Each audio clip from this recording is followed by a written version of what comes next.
Anyhow, when we sold it, they bought this lot, because when they bought this place, there was nothing around it. There were no homes, no buildings, there wasn't anything.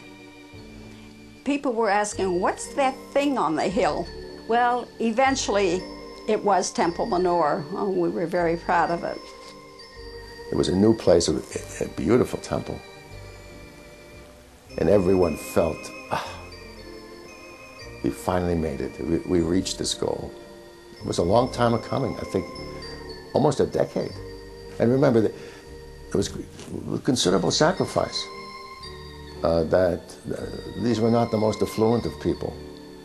And they wanted this school, this temple, very badly for themselves and their children.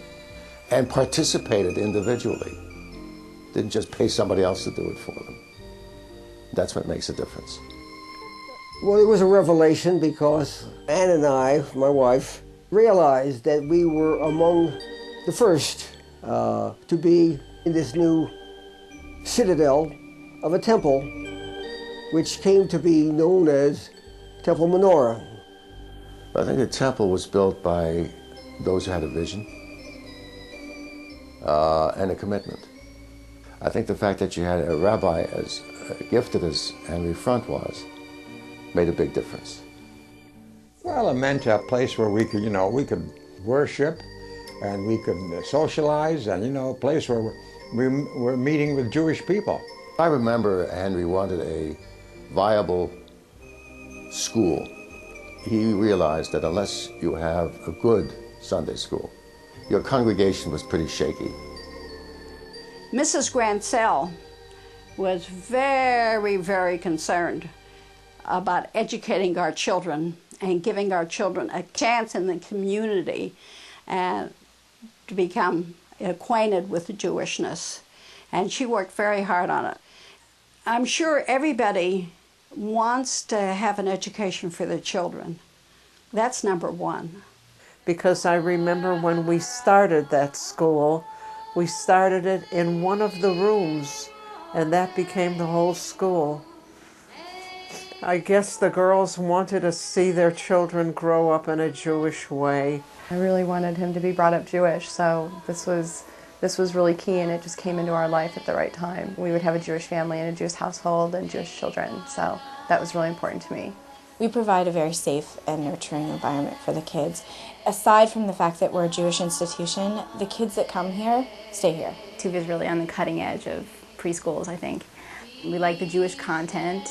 We liked the Hebrew songs, and the fact that the teachers have all been there for a while, that says a lot about a place. And the teachers are all really committed to Tuvia.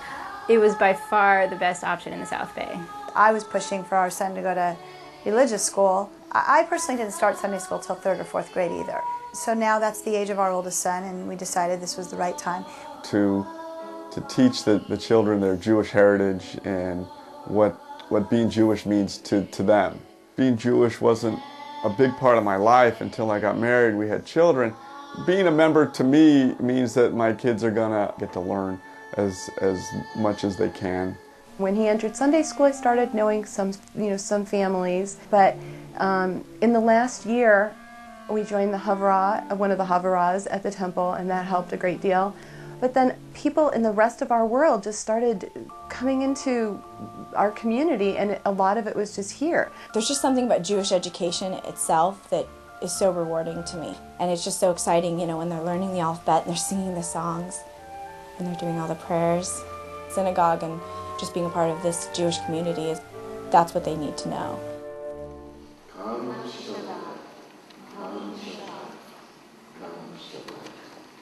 It's really the only place that you can go in the South Bay and have the Reform experience that you probably remember from growing up with your family.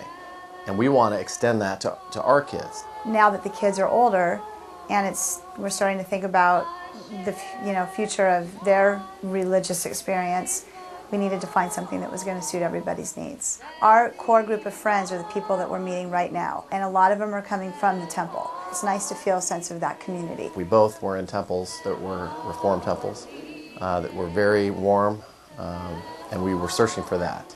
When I got married and we moved to the South Bay here, then the temple became part of my life. The door-to-door, generation from generation. You have to be a part of something. You have to feel something.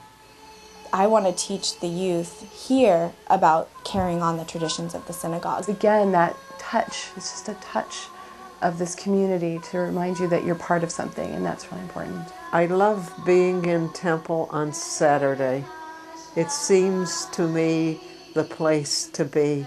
I hope that the young people become just as involved as we were when we were their age. I think it is very important that the temple survives. Without it, I don't know how these communities will continue.